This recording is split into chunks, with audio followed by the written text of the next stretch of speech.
Akala ko nga'y gas-gas lang. Nagulantang nga ako dahil halos matanggal ang bumper ng sasakyan ni Nick. Kaya naman napatanong ako, bakit malungkot ang beshi ko? Dahil may balat daw siya sa puwit. Charing. Normal day in the life nga lang sana ngayon ang aming video. Eto ngang si Liam, wala sa mood pumasok. Ayaw nga daw niyang bumaba. Tapos itong pantulog yan daw ang gusto niyang isuot sa school. Buti na lang talaga ay nauto ko kaya ayan. Hindi na nga ako sumama naghatid kay Liam. Dahil kami na nga lang ni Nick ang susundo sa kanya. 2 hours nga ngayon yung session ni Liam. Hindi na ako sumama para makahiga-higa pa ako, charing. Para may magawa pa ako dito sa bahay. Syempre, nag-prepare na nga ako. Ang haba naman ng tulog ko, pero bakit naman ganon? Meron pa rin akong eye bags. Kaya naman ito, tatakpan na nga natin. Syempre, idamay na rin natin yung mga chestmes. Ayan, takpan natin. Ang ginagawa ko nga ay hinahayaan ko munang matuyo ang mga yan. Tapos maglalagay na muna ako ng kilay. Etong pangkilay ko nga, konting-konti na lang. Diyos ko, malapit na namang maubos. Eto nga yung paborito ko ngayong pangkilay. Hindi kasi ngayon uso ang mga perpektong kilay, kaya gusto ko yung ganyan-ganyan lang. Tapos gusto ko light lang yung kulay niya. Parang feeling ko mas fresh ang dating. Kahit hindi talaga ako fresh ngayon. At eto nga yung gagamitin ko ngayong lipstick. Para lang tong lip balm na makulay. Sobrang nga nitong moisturizing. At syempre, ayan, ibe-blend na nga natin. Yan, yung mga simentong nilagay natin. Charing. O, Jiva. Kahit puyat, kahit may tulog, ganun din ang itsura. Charing. Mukhang sumusuko na nga yung mga breakout ko. Pwera uso. Kaya mga blemishes na lang yung aking mga tinatakpan. At syempre, para magtagal ang lahat ng yan, eto, magpa-powder tayo. Syempre, iwasan ang kilay. Magsusundo lang naman kung ano-anong nilalagay. Aba, syempre. Baka makasalubong ko yung kumaritis ko. Maigi na yung handa. Baka sabihin naman ipinapabayaan natin ng ating sarili. Kahit wala akong ligo, hindi ako lumalabas ng walang ayos. Speaking of walang ligo, ito nga yung nilalagay ko ngayon sa buhok ko kapag wala akong ligo. Dry shampoo nga to, nakakalas ng oiliness sa buhok. At amoy shampoo rin talaga siya. Maliligo na lang ako pag uwi sa bahay. Medyo oily pa rin pero medyo nawala-wala naman. At para hindi naman kita ang ating hasting-has ng ating hair, eto, pilansya ko na nga. Konting hagod-hagod nga lang, hindi ko na masyadong kinari. Medyo nawala-wala na nga yung mga split ends ko dahil ginupit ko nga kagabi. Ayan. O, Jiva, pantay na pantay. Simple lang naman ang ating OOTD dahil magsusundo lang naman tayo sa bata. Pero magmamall tayo after. Kaya naman pumili na rin ako ng bag na bagay sa aking OOTD. Ito nga yung napili ko. Oh, sino ka dyan, girl? Kanina pa pala ako hinihintay ni Nick. Ang tagal-tagal ko daw mag-ayos. Yung last 5 minutes nga daw inabot ng 30 minutes. At hindi pa nga kami nakakalayo. Ayun. Minsan talaga, kahit anong layo mo at ingat mo, aksidente talaga ang lumalapit eh. Akala ko nga nung una nagasgasan lang si Nick. Sabi ko nga kay Nick, stop the car. At i-check ko kung anong nangyari. Makikipag-areglo na nga lang daw siya sa barangay. Hindi na nga ako sumama dahil kailangan ko nga sunduin si Liam.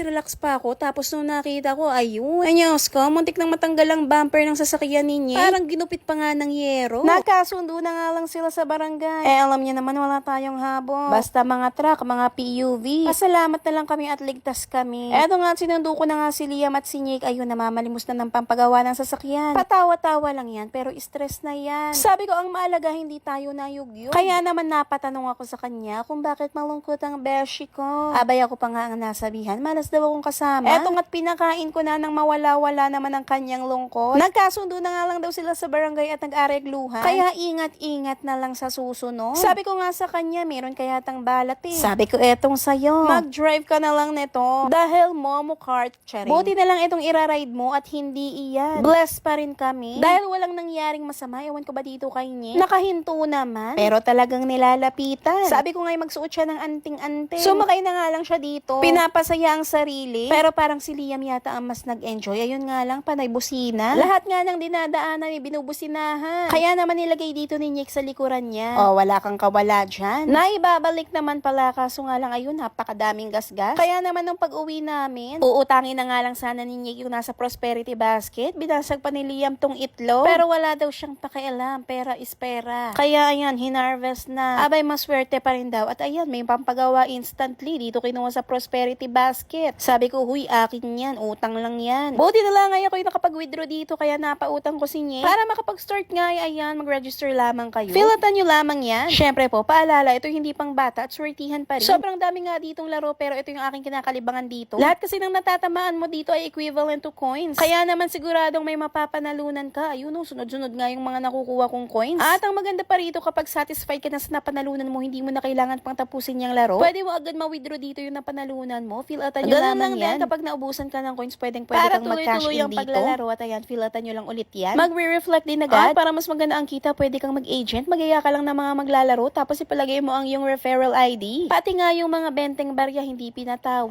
siya. Yan lang muna for today mga ka-fam.